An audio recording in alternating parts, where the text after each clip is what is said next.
9 jusqu'au premier tour. France Bleu Occitanie donne la parole aux 12 candidats de la présidentielle. Ce matin, c'est la porte-parole régionale de Nathalie Arthaud de Lutte ouvrière. Bonjour Malena Adrada. Bonjour. Votre candidate ne s'en cache pas, elle ne vise pas l'Élysée, elle a encore récemment dit dans une interview. Comment on fait campagne? Comment on s'investit autant que vous, notamment, pour quelqu'un qui sait qu'elle ne sera pas élue? Il y en a beaucoup qui savent qu'ils ne seront pas élus, puisqu'il n'y en aura qu'un seul.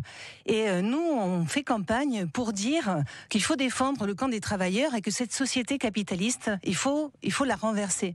Parce qu'aujourd'hui, on voit bien qu'elle nous mène droit à la catastrophe. C'est la crise écologique, c'est la crise sanitaire et maintenant c'est la guerre en Ukraine. Et tout ça, pour nous, oui, c'est la conséquence d'un système économique dans lequel on fait tout pour maximiser les profits et dans lesquels les classes populaires, les travailleurs, les salariés sont de la chair à canon, finalement, de la chair à profit. Mais sur vous, votre engagement, vous êtes professeur d'espagnol, me semble-t-il. Non, je suis professeur des écoles. Professeur des écoles primaires. La campagne vous occupe en plus de votre métier très prenant tous les jours? Oui, bien sûr, je suis quelqu'un d'engagé, de militant, oui, les soirs, les après-midi. Ce matin, avant d'aller à l'école...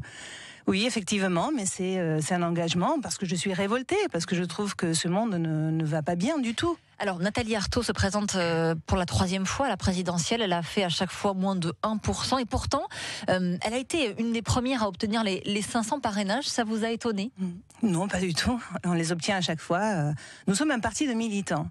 Nous ne sommes pas un parti de notables, nous sommes un parti de militants. Mais l'essai ne se transforme pas dans les urnes. Eh bien, vous savez, nous, ce qu'on présente à ces élections, c'est un programme de combat. C'est pas un programme électoral classique avec des promesses. Et donc aujourd'hui, les travailleurs, ils se sentent pas en mesure de se battre pour leur salaire, de se battre pour leurs conditions de travail, de se battre contre la guerre. Parce que finalement, pour nous, c'est la seule solution pour pouvoir arrêter cette guerre en Ukraine, que les travailleurs en Russie, en Ukraine et même ici se battent contre ce système. Donc, aujourd'hui, oui, les gens ne votent pas pour nous. Mais demain, quand la goutte fera déborder le vase, quand ce sera impossible de vivre, quand les gens ils diront il y en a marre de payer les pots cassés et qu'il y aura une explosion sociale, je peux vous dire que nos idées seront majoritaires. Vous avez l'impression que l'anticapitalisme monte en France ? Aujourd'hui, je ne sais pas si l'anticapitalisme monte, mais en tout cas, la conscience qu'il y a des choses qui ne vont pas, je pense que oui. Elle veut représenter, et vous l'avez dit dès le début, et défendre les travailleurs. Qu'est-ce qu'elle aurait fait, par exemple, Nathalie Arthaud, pour sauver la célèbre et emblématique fonderie La Sam en Aveyron, qui a été liquidée en fin d'année et dont on parle tout le temps, tous les jours? Écoutez, pour moi, le plus important aujourd'hui, c'est qu'il faudrait exproprier ces entreprises, exproprier ces capitalistes, ces patrons qui, pour faire plus de bénéfices, sont prêts à ruiner des régions entières. Là, c'est Renault qui a quitté l'usine. Hein. Oui, bien sûr, mais justement, Renault, entre autres.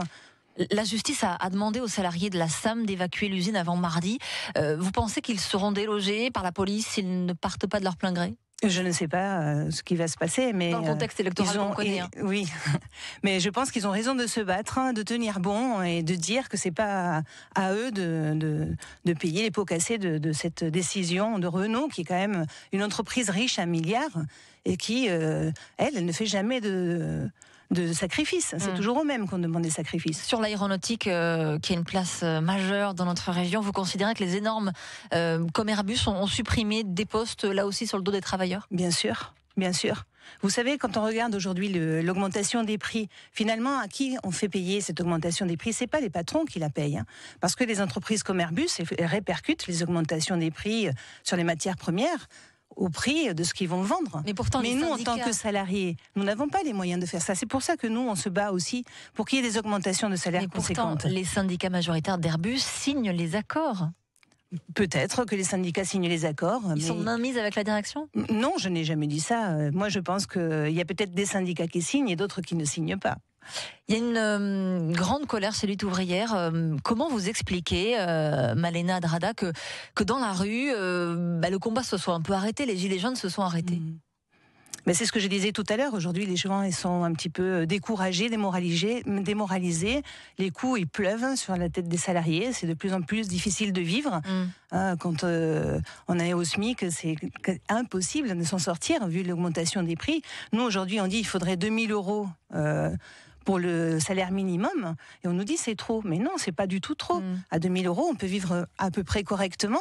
Mais si les prix continuent à augmenter, s'il faut 2 000 €, ce sera pas suffisant non plus. Donc pourquoi aujourd'hui les gens ils se battent pas? Là, il y a l'élection qui approche. Il y a peut-être beaucoup de gens qui espèrent un nouveau président. Et bien nous, ce qu'on leur dit, c'est que quel que soit le président qui sera élu, il ne fera rien pour nous. Il faudra qu'on se batte, qu'on s'organise. Et pour dire ça, on peut voter Nathalie Arthaud. Elle vous rend triste, cette élection? Non, pourquoi? C'est l'occasion de discuter, de faire connaître nos idées. Au contraire, pourquoi rendre triste?